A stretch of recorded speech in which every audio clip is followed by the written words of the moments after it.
सर्गाणामादिरं तश्च मध्यं चैवाहमर्जुना सर्गाणामादिरं तश्च मध्यं चैवाहमर्जुना अध्यात्मविद्या विद्यानां वादः प्रवदतामहम् अध्यात्मविद्या विद्यानां वादः प्रवदतामहम्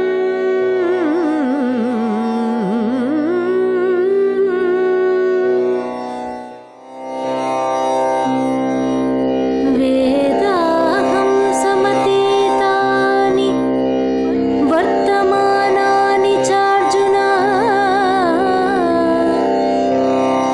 वेदाहं समतीतानि वर्तमानानि चार्जुन भविष्याणि च भूतानि भविष्याणि च भूतानि मां तु वेद न कश्चन भविष्याणि च भूतानि मां तु वेद न कश्चन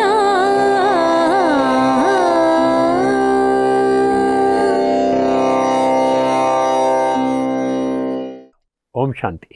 श्रीमद् भगवद गीता में आस्था एवं रुचि रखने वाले सभी भाई और बहनों को सादर प्रणाम। भगवान उवाच तमसोमा ज्योतिर्गमया कार्यक्रम में आपका फिर से स्वागत है। परमात्मा या भगवान के असाधारण गुणों के मुख्य विषय पर हमने गीता द्वारा प्रकट प्रमाण या सबूतों के आधार पर पिछले 13 एपिसोड्स में भगवान के 5 असाधारण गुणों पर चर्चा की है। पिछले एपिसोड में क्या जो लोग अश्रद्धा या लापरवाही के कारण गीता ज्ञान को अस्वीकार करते हैं वे भगवान को प्राप्त और अनुभव करने में सफल होंगे या असफल होंगे। हमने धार्मिक या आध्यात्मिक जगत में उठने वाले इस 8वें प्रश्न के उत्तर के रूप में 9वें अध्याय का 30वां श्लोक में प्रकट गहन तत्व के आधार पर चर्चा की थी। इस एपिसोड में एक भगवान ही ज्ञान का सागर है, इसी मुख्य विषय के अंतर्गत 9वें भाग के रूप में ज्ञान के सागर भगवान द्वारा प्राप्त आध्यात्मिक ज्ञान के प्रति जिन भक्तों में पूर्ण श्रद्धा व आस्था होगी उनकी सर्वोच्च उपलब्धियां क्या है, इस अत्यंत गुह्य एवं महत्वपूर्ण प्रश्न का उत्तर 2 अद्भुत एवं अद्वितीय श्लोकों में निहित गहन तत्व के आधार पर विस्तृत रूप से आज हम चर्चा करने जा रहे हैं। गीता प्रेमियों को अनुग्रह है कि वे इस पर विशेष ध्यान दें। यह 6 अध्याय के 47वां श्लोक है। इस श्लोक द्वारा प्रकट किए गए गहन तत्व पर चर्चा करने से पहले आइए इस श्लोक को एक बार सुन लें। योगिनामपि सर्वेषां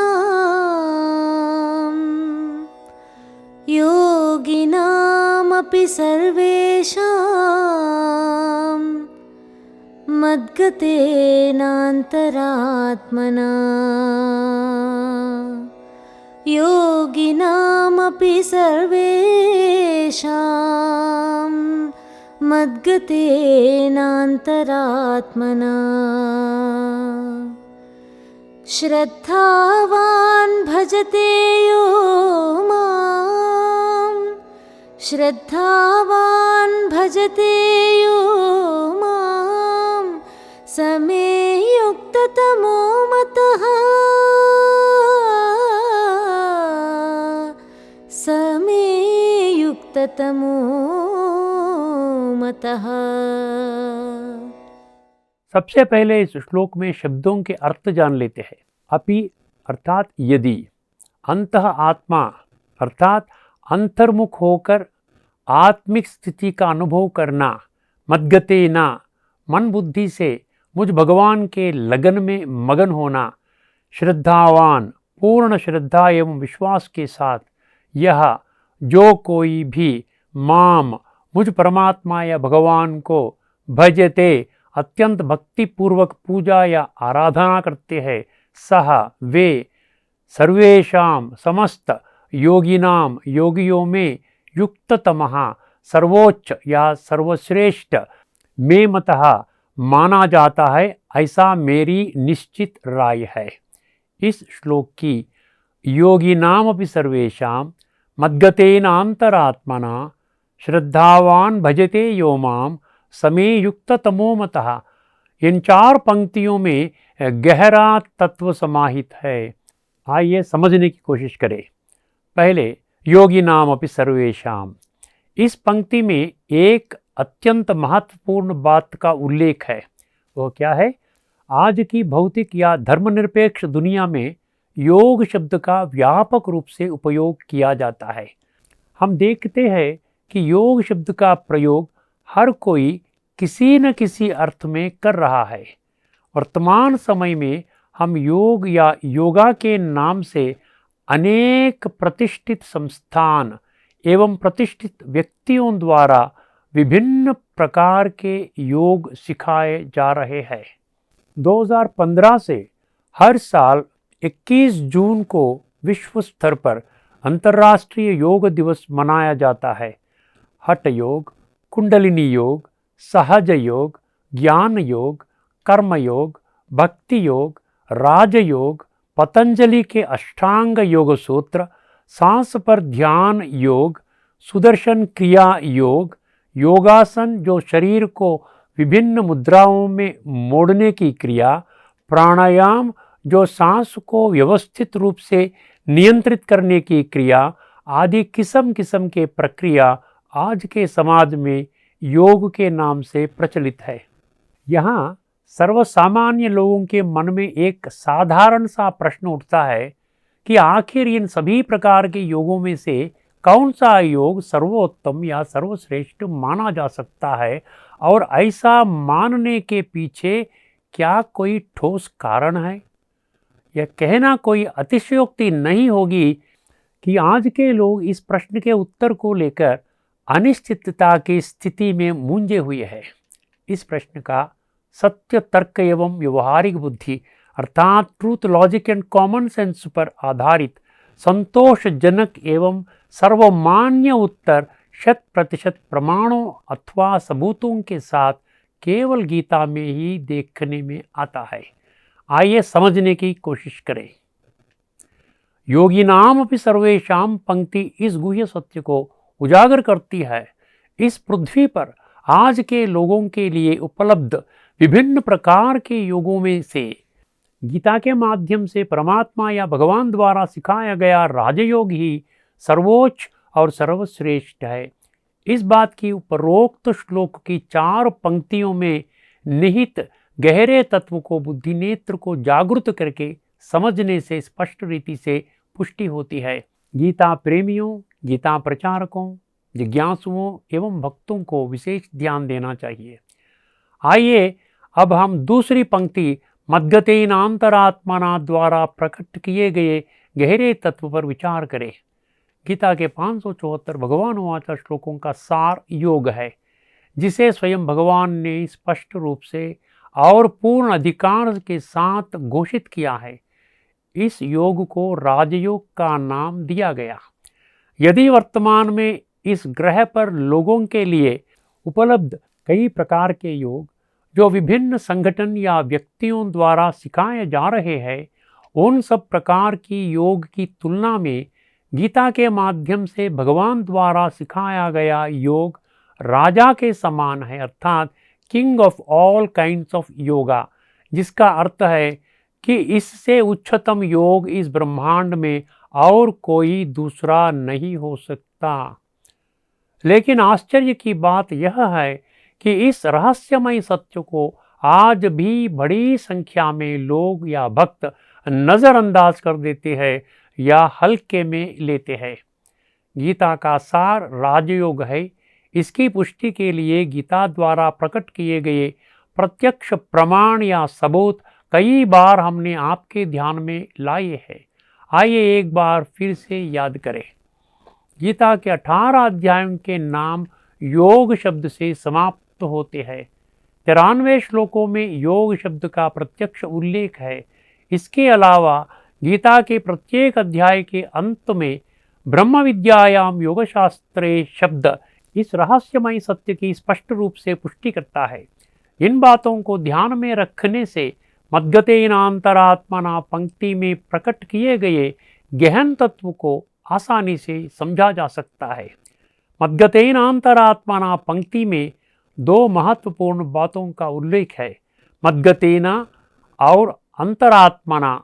मद्गतेना का अर्थ है मुझ परमात्मा के साथ संबंध, और अंतरात्मना का अर्थ है वह संबंध स्थूल नाशवान शरीर के माध्यम से नहीं, बल्कि मन एवं बुद्धि जो अविनाशी आत्मा के सूक्ष्म शक्तियां हैं उनके माध्यम से जोड़ा जाना चाहिए। अर्थात मद्गतेनांतरात्मना की पंक्ति इस गुप्त सत्य को स्पष्ट करती है कि भगवान द्वारा सिखाया गया राजयोग स्थूल नहीं बल्कि सूक्ष्म है। अब हम श्रद्धावान भजते यो माम पंक्ति से प्रकट तत्व को समझने की कोशिश करेंगे।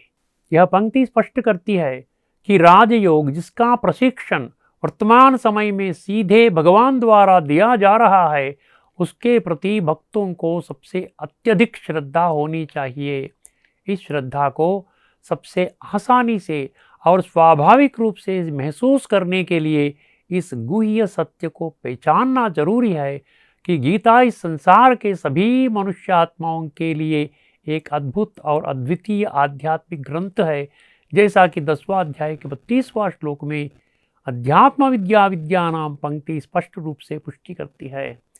अब समय आया है कि सभी भक्तों को, समूचे मानव मात्र को आत्मा, परमात्मा और सृष्टि चक्र के ज्ञान के आधार से स्वयं को आत्मा के रूप में महसूस कर इस गहरे राज को पहचानना कि भगवान इस ब्रह्मांड के सभी मनुष्यों के एक ही पिता है। जैसा कि 7वां अध्याय का 3रा श्लोक और वही अध्याय के 19वां श्लोक स्पष्ट करते हैं, आज के इस संसार के 800 करोड़ लोगों में से बहुत कम संख्या के लोग या भक्त वास्तव में देहाभिमान की स्थिति से आत्माभिमानी की स्थिति में परिवर्तित होते हैं, और वे ही भगवान द्वारा सिखाए गए राजयोग के प्रति प्रीति जुटाते हैं।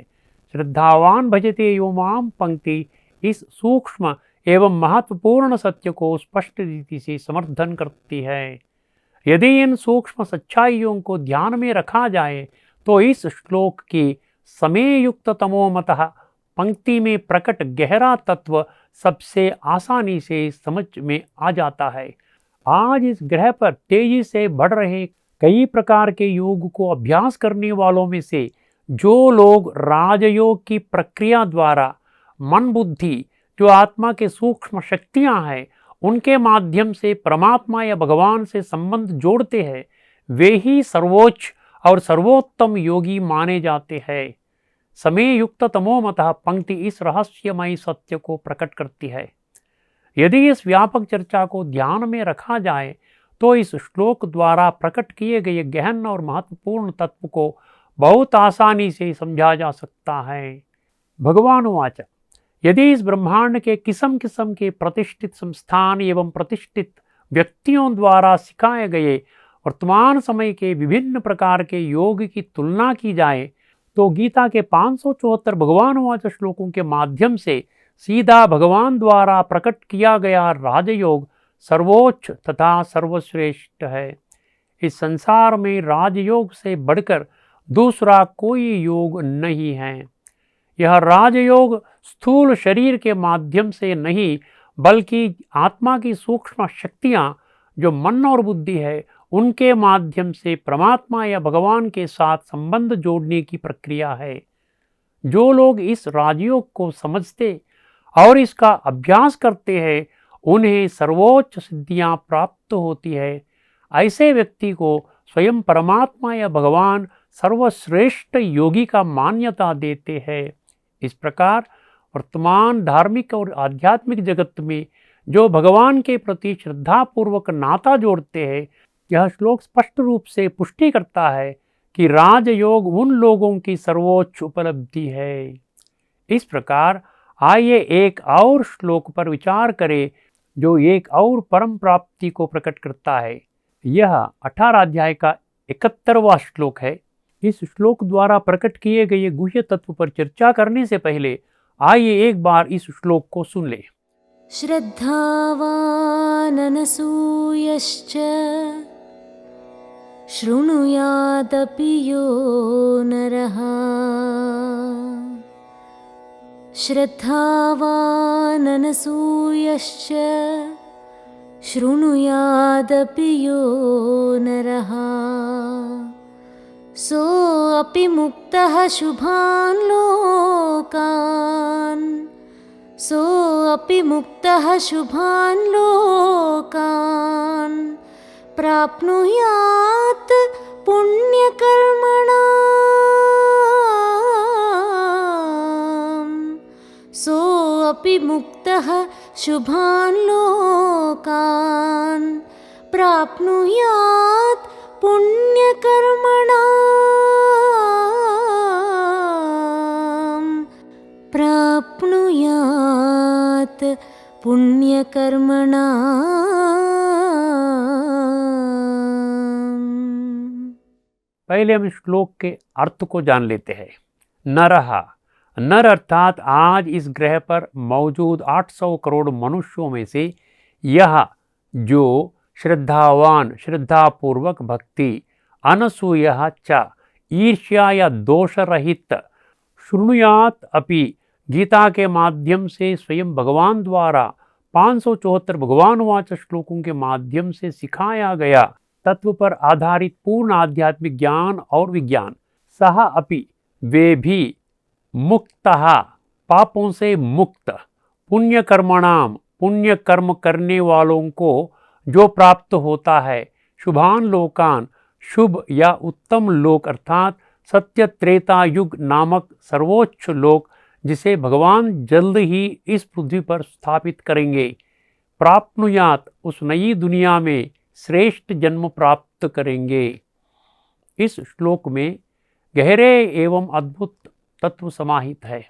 केवल वे लोग जिन्होंने इस गहन तत्व को समझा और महसूस किया है और अपने जीवन को भगवान द्वारा निर्धारित प्रक्रिया से बदल दिया है, वे मृत्यु संसार नामक द्वापर कलयुग से दैवी संसार नामक सत्य त्रेता युग में प्रवेश करने का रास्ता आसानी से प्राप्त कर सकते हैं। गीता प्रेमी, गीता प्रचारक, जिज्ञासु तथा भक्तों को इस सूक्ष्म तत्व को अत्यंत गंभीरता से लेना चाहिए। इस सूक्ष्म तत्व को समझने के लिए उन्हें जो पहला कदम उठाना होगा वह है बुद्धि नेत्र, जो भगवान ने 84 लाख प्राणियों में से केवल मनुष्यों को ही प्रदान किया, उसे जागृत करना अनिवार्य होगा। क्योंकि जो लोग 100% अंधविश्वास या मूढ़ विश्वास के आधार से गीता को केवल पठन, पारायण, श्रवण तथा प्रचार प्रसार करने तक ही सीमित रखते हैं, वे इस श्लोक द्वारा प्रकट किए गए सूक्ष्म तत्व को कदापि नहीं समझ पाएंगे। इस श्लोक में शुभान लोकान और प्राप्नुयात पुण्य कर्मणाम शब्द अत्यंत महत्वपूर्ण है। आइए इन शब्दों से प्रकट होने वाले गहरे तत्व को समझने का प्रयास करें। शुभान लोकान, इस श्लोक में शुभान लोकान और 14वां अध्याय के 14वां श्लोक में उत्तम लोकान शब्द सत्य और त्रेता युग नामक स्वर्ग को संदर्भित करते हैं, जिसे स्वयं भगवान द्वारा जल्द ही इस धरती पर स्थापित होने वाला है। आइए अब पुण्य कर्मणाम शब्द का अर्थ को समझते हैं।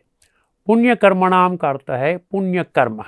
सर्वे जनाः सुखिनो भवन्तु, लोका समस्ता सुखिनो भवन्तु, सार्वभौमिक भाईचारा अर्थात यूनिवर्सल ब्रदरहुड, वसुदैव कुटुंबकम अर्थात one God one world family जैसा विविधता में एकता को बढ़ावा देने वाले नारों के अनुसार जाति, क्षेत्र, धर्म, वर्ण, वर्ग, नस्ल, लिंग, भाषा, देश आदि मतभेदों की परवाह किए बिना साथी मनुष्यों को एक भगवान की संतान के रूप में पहचानते हैं और भाईचारे के साथ उनकी आध्यात्मिक उन्नति या प्रगति के लिए तीव्र इच्छा रखकर जो कर्म करते हैं वे पुण्य कर्म कहलाते हैं।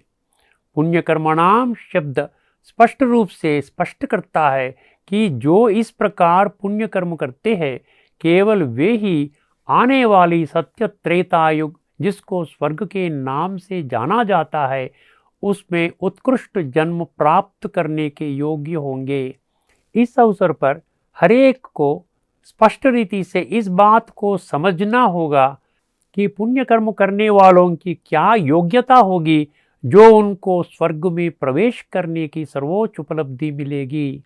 जो लोग पुण्य कर्म करते हैं वे इस बात का ध्यान रखेंगे कि अब से उनके द्वारा कोई पाप कर्म न हो, क्योंकि वे इस सूक्ष्म सत्य को स्पष्ट रूप से पहचानते हैं कि जन्मों जन्म किए गए पापों के परिणाम स्वरूप आत्मा में संचित संस्कार तामस अवस्था में पहुंच गए हैं। जैसा कि 13वां अध्याय का 21वां श्लोक, 15वां अध्याय का 8वां श्लोक और 14वां अध्याय का 14 और 15वां, ये 4 श्लोक स्पष्ट करते हैं। देह को त्यागने वाले अपने साथ कोई भौतिक या स्थूल धन संपत्ति या जीवन भर उनके साथ जुड़ा हुआ शरीर भी नहीं ले जा सकते हैं। आत्मा शरीर से अलग होने की प्रक्रिया को मृत्यु या मरना कहा जाता है। उस समय आत्मा केवल जन्मों जन्म किया हुआ कर्मों के परिणाम स्वरूप संचित संस्कारों को अपने साथ ले जाती है और उस संस्कारों का स्थिति अर्थात सात्विक, राजसिक व तामसिक अनुसार सृष्टि चक्र के सत्य, त्रेता, द्वापर या कलयुग में जन्म लेती है। इस दिव्य ज्ञान की प्राप्ति का कारण वे वर्तमान के सबसे कठिन समय को देखते हुए संस्कार परिवर्तन के विषय को सर्वाधिक महत्व देते हैं। भगवान द्वारा बहुत जल्द ही इस धरती पर स्थापित किया जाने वाला सत्य त्रेता युग नामक स्वर्ग में जन्म लेने के लिए स्वयं भगवान ने ही इन मार्गदर्शक सिद्धांतों को प्रस्तावित किया है।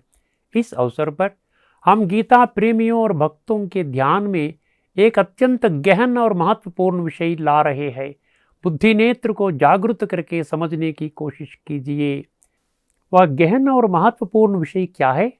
जो लोग या भक्तों में भगवान के निर्देशानुसार पुण्य कर्म करने में या संस्कार परिवर्तन करने का विषय में कोई रुचि या आसक्ति नहीं है, वे भी आने वाली सत्य त्रेता युग नामक स्वर्ग में प्रवेश करने का एक और बहुत ही आसान वैकल्पिक मार्ग इस श्लोक की पहली 2 पंक्तियां खुलासा करती है। आइए वह आसान वैकल्पिक मार्ग को समझने की कोशिश करेंगे।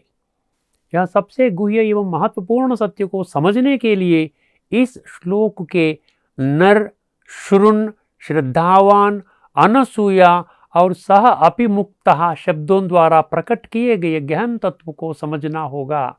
आइए समझने की कोशिश करें। सबसे पहले नर शब्द पर ध्यान दें। नर शब्द का अर्थ है मनुष्य। यह नर शब्द आज इस ग्रह पर रहने वाले 800 करोड़ मनुष्यों को संदर्भित करता है। इसे नज़रअंदाज नहीं किया जा सकता है कि आप और हम भी उसमें शामिल है। सबसे गहन और महत्वपूर्ण सत्य जो आपको यहाँ ध्यान देने की आवश्यकता है कि मनुष्य नामक जीवित प्राणी इस पृथ्वी के अलावा किसी अन्य ग्रह पर मौजूद नहीं है। गीता के 26 श्लोक जिनमें मनुष्य, मानव, प्रजा, जन और नर यह 5 शब्द स्पष्ट रूप से इस सत्य का समर्थन करते हैं। अब शृणु शब्द पर विचार करें। शृणु का अर्थ है सुनना। क्या सुनना है? यह प्रश्न स्वाभाविक रूप से उठता है। गीता के 574 भगवान वाचा श्लोकों के माध्यम से स्वयं भगवान द्वारा प्रकट किया गया संपूर्ण आध्यात्मिक ज्ञान और विज्ञान अर्थात complete spiritual knowledge and wisdom 100% वर्तमान के 800 करोड़ लोगों का आध्यात्मिक जागृति एवं आध्यात्मिक संवर्धन अर्थात spiritual awakening and spiritual enrichment के लिए ही निर्देशित है। इस गुह्य सत्य को पहचानने के लिए गीता को तत्व के दृष्टिकोण से सुनना अनिवार्य होगा। भगवान ने गीता में 2 विशेष गुण बताए हैं जो इस गुप्त सत्य को समझने में सहायक होते हैं। वे 2 गुण कौन से हैं? श्रद्धा और अनसूया। हम पहले ही 68 और 69वें एपिसोड्स में इन शब्दों के अर्थ पर विस्तार से चर्चा कर चुके हैं। आइए फिर से समीक्षा करें। श्रद्धा। श्रद्धा शब्द का अर्थ है आस्था या विश्वास, अर्थात फेथ और ट्रस्ट। इसका मतलब यह है कि गीता के 574 भगवानवाचक श्लोकों में प्रकट पूर्ण आध्यात्मिक ज्ञान और विज्ञान को दृढ़ विश्वास के साथ तत्व ज्ञान के दृष्टिकोण से सुनने के विषय में विशेष श्रद्धा होनी चाहिए। तभी स्वयं एवं परमात्मा या भगवान की सच्ची पहचान, अर्थात मैं कौन हूँ और भगवान कौन है, इन सवालों का सही और सटीक जवाब मिलता है। आइए अब अनसूया शब्द का अर्थ को समझते हैं। अनसूया का अर्थ है ईर्ष्या या बुरी नज़र का अभाव। अनसूया शब्द से यही संकेत मिलता है कि स्वयं भगवान द्वारा सिखाए गए ज्ञान के प्रति किसी गलतफहमी या शंका के बिना भक्ति और सम्मान रखना चाहिए। जो लोग बुद्धि नेत्र को जागृत करके श्रद्धा और अनसूया के गुणों को बनाए रखते हुए गीता ज्ञान को इस प्रकार तत्व के आधार पर सुनते हैं, भले ही वे कोई पुण्य कर्म एवं संस्कार परिवर्तन करने में सशक्त न हो, वे भी आने वाली सत्य त्रेता युग नामक स्वर्ग में प्रवेश करने की योग्यता या अधिकार प्राप्त करते हैं, जो केवल पुण्य कर्म या संस्कार परिवर्तन करने वालों के लिए ही निर्धारित है। शृणुयादपि यो नरः सोऽपि मुक्तः शुभान् लोकान् प्राप्नुयात् पुण्यकर्मणाम् स्पष्ट रीति से इस सत्य को उजागर करते हैं। चाहे कोई सहमत हो या असहमत, यह निर्विवाद एवं अकाट्य सत्य है। सः अपि मुक्तः, यह शब्द इस विषय को स्पष्ट करता है कि उस श्रेणी के मनुष्य अपने जन्मों जन्म किए गए पाप कर्मों के फल पुण्य कर्म एवं संस्कार परिवर्तन के माध्यम से नहीं, बल्कि सजाए या दंड भोग कर मुक्त होंगे। स्वयं भगवान द्वारा प्रदत्त इस अत्यंत दुर्लभ और अद्भुत अवसर को गीता प्रेमी, गीता प्रचारक, जिज्ञासु और भक्त किसी भी परिस्थिति में नहीं खोना चाहिए। जो कोई भी अश्रद्धा व लापरवाही, अज्ञानता एवं अंधविश्वास के कारण इस अद्भुत अवसर को खोते हैं, जैसा 9वें अध्याय का 3 श्लोक में स्वयं भगवान द्वारा स्पष्ट रूप से पुष्टि किया है, उन लोगों को मृत्यु संसार के रूप में वर्णित किए गए द्वापर और कली युग नाम के जन्म और मृत्यु के चक्र में अनंत काल तक भ्रमण करना पड़ेगा। वे किसी भी परिस्थिति में दैवी संसार और स्वर्ग कहे जाने वाले सत्य त्रेता युग में जन्म लेने के योग्य कदापि नहीं होंगे, चाहे कोई सहमत हो या नहीं। यह निर्विवाद एवं अकाट्य सत्य है। इस छुपे हुए सत्य को समझने के लिए गीता को 100% तत्व ज्ञान के दृष्टिकोण से समझना अनिवार्य होगी। तभी गीता ज्ञान को जीवन में व्यवहार में लाया जा सकता है या अनुभव किया जा सकता है। इस प्रकार जो लोग अपने जीवन में गीता ज्ञान का अनुभव करने के लिए दृढ़ है, वे अपने निकटतम ब्रह्म कुमारी सेवा केंद्र से संपर्क कर सकते हैं। यदि इस व्यापक चर्चा को ध्यान में रखा जाए तो इस श्लोक द्वारा प्रकट किए गए गहन और महत्वपूर्ण तत्व को बहुत आसानी से समझा जा सकता है।